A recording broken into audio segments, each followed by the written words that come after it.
kulan waxaana wanaagsan daawadayaal markasta naga daawaneysaan kusoo dhawaada warka Samareeb TV qodobada warka Samareeb TV ugu doorkoranaya waxaa kamid ah warqad jaamac Batuun codanta leeg ayuu ka helay doorashada Somaliland agaasimihii wasaaradda warfaafinta oo xilka laga qaaday iyo mid cusubna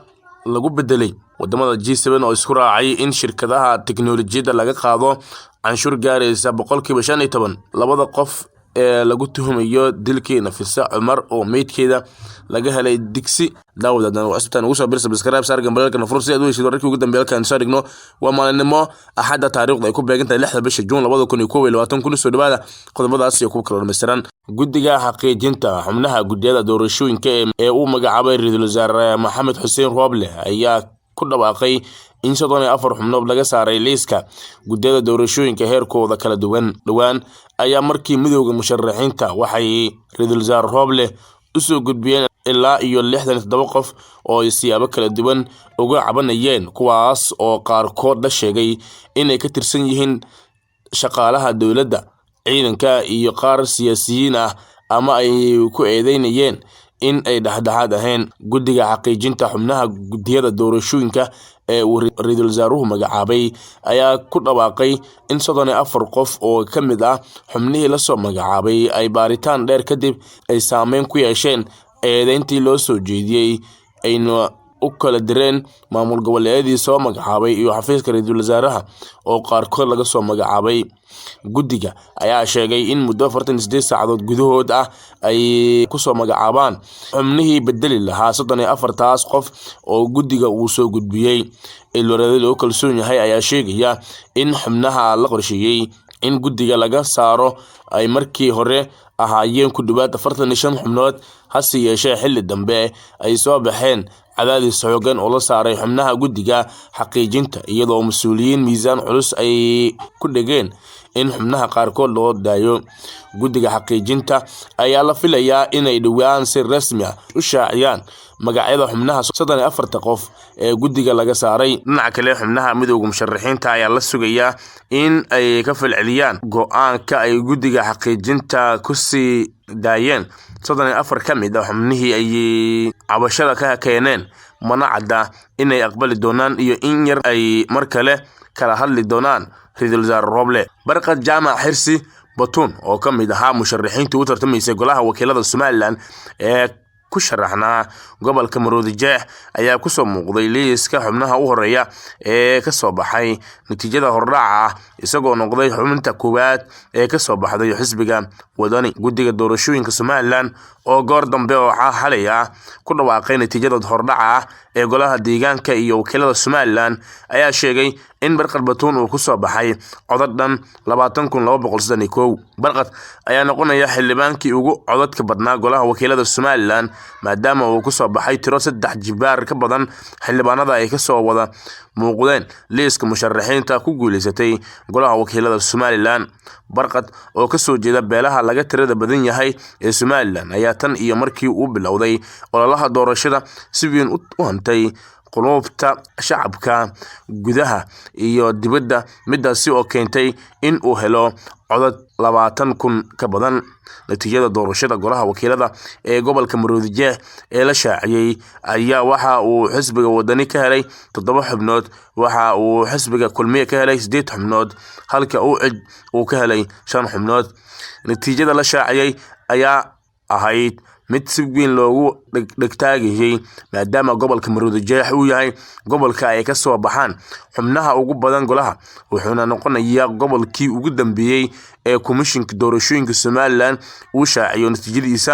natiijooyinkiisii si hordhac ah war ay heshay saxaafadda ayaa sheegaya in agaasimihii guud ee wasaaradda warfaafinta Naasir Xuseen xilka laga qaaday iyadoo la magacaabay agaasimo cusub Cabdullaahi Axmed Xayir oo horey u soo noqday agaasimaha guud ee wasaaradda ganacsiga ayaa la sheegayaa in loo magacaabay xilka agaasimaha guud ee wasaaradda warfaafinta waxaa maalmihii u dambeeyay jiray cadaadis dhanka madaxtooyada gaar ahaan xafiiska madaxweynaha ugu imaanaya wasiirka warfaafinta Ismaan Abuukar Dube kaas oo ahaa in la bedelo agaasimaha guud ee wasaaradda warfaafinta iyo dhammaan agaasimo waaxyada wasaaradda. xafiiska madaxweyne Farmaajo ayaa aad u dhibsaday hanaanka tafaftir ee ay qaadatay warbaahinta qaranka oo tan iyo markii mas'uuliyadda ammaanka iyo doorashada u wareejiyay madaxweyne Farmaajo si siman u tabinisay wararka mucaaradka iyo muxaafidka. nidaamkan dhexdhexaadka ayaa la sheegay in xafiiska Farmaajo uu arko mid caqabad ku noqon kara ololihiisa doorashada maadaama doorashada soo socota kaalin muhiim ah ay ka ciyaari doonto warbaahinta. xogta ayaa intaasi ku dartay in qorshaha isbedelka la damacsan yahay wasaaradda warfaafinta uu intaasi ka ballaaran karo, waxaana socda qorshe agaasimaha cusub ee xilka ugu qaadi doono agaasimo waaxyada TV-ga, raadiyaha iyo wakaalada Sona. arrintan ayaa waayahan aad isha loogu wada hayaa maadaama isbedel badan oo dhanka tafaftirka ah laga dareemay warbaahinta qaranka oo si siman u qaadanaysay wararka musharaxiinta iyo siyaasiyiinta kale ee mucaaradka iyo muxaafidka. koox ka mid ah dalalka ugu qanisan adduunka ayaa sabtidii gaaray heshiis taariikhi ah kaas oo dhigaya in canshuur isku mid ah laga qaado shirkadaha waaweyn ee dhanka tiknoolajiyadda ee caalamiga ah. kooxda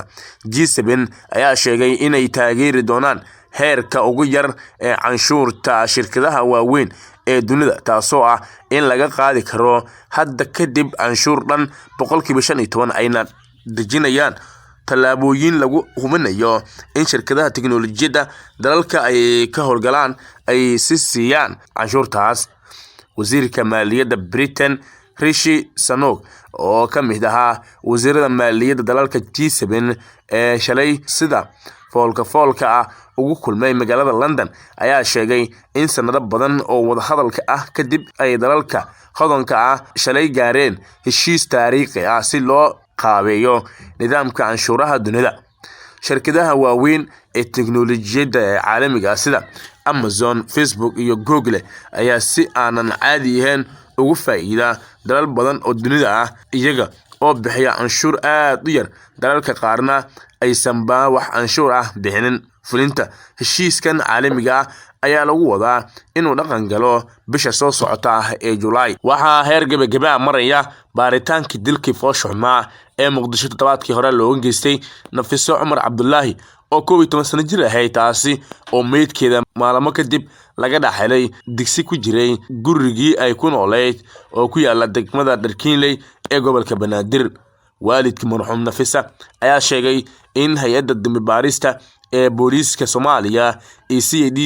ay soo daayeen 3 qof oo kale oo qoyska ka mid ah kuwaasi oo qayb ka ahaa dadkii la xiray maalinta ay arrintan soo ifbaxday, iyadoo la haray 2 qof oo walaala Aabe Cumar Cabdullaahi ayaa warbaahinta gudaha ee Muqdisho u sheegay in baaritaan gaar ah ku socdo gabar iyo wiil walaala ah, isla markaana ay walaala ilmo abti ah ay ahaayeen hooyada dhashay marxuum Nafisa, kuwaasoo la sheegay in guriga ay kaligood joogeen markii la waayay marxuum Nafisa oo 12 jir ahayd.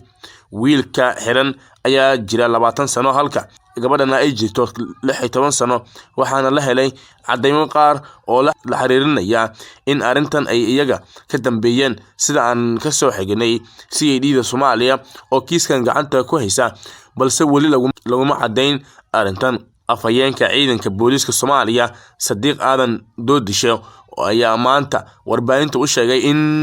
kiiskan uu marayo meel wanaagsan, isla markaana dhowaan ay soo saari doonaan warbixin dhameystiran. falkan oo ahaa mid aad u falxun ayaa cabsi weyn ku abuuray qaar ka mid ah shacabka Muqdisho ilaa hadda aad u hadalhaya. taliska ciidanka booliiska Soomaaliya ayaa ka hadlay qaraxii shalay ka dhacay magaalada Muqdisho, gaar ahaan midkii isnidaaminta ahaa ee ka dhacay Access Control Afgooye ee magaalada Muqdisho.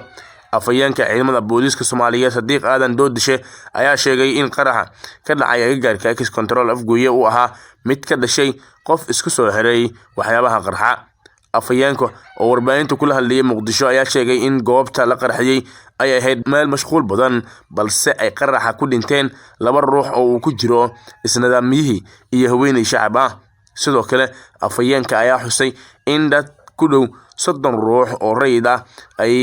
halkaas ku dhaawacmeen, hase yeeshee wararka qaar ayaa sheegaya in ilaa 6 ruux ay ku dhinteen qaraxa isnidaaminta ah. ilaa ay hadda ma jiro cid sheegatay wasuuliyadda weerarkan ay ku waxyeeloobeen dadka shacabka ah ee ka dhacay agagaarka Axis Control Afgooye magaalada Muqdisho. kooxo hubeysan ayaa dilay ku dhawaad 100 qof oo rayid ah weerar xalay lagu qaaday tuulo ku taal waqooyiga wadanka Burkina Faso sida ay sheegtay dowladda dalkaas. kooxan ayaa habeenkii Jimcaha soo weeraray tuulada Solhan ee gobolka Yaqa oo xuduudda la leh wadanka Niger, waxayna dileen dadkii deegaankan ku noolaa iyagoo oo sidoo kale gubay suuqa tuuladaasi.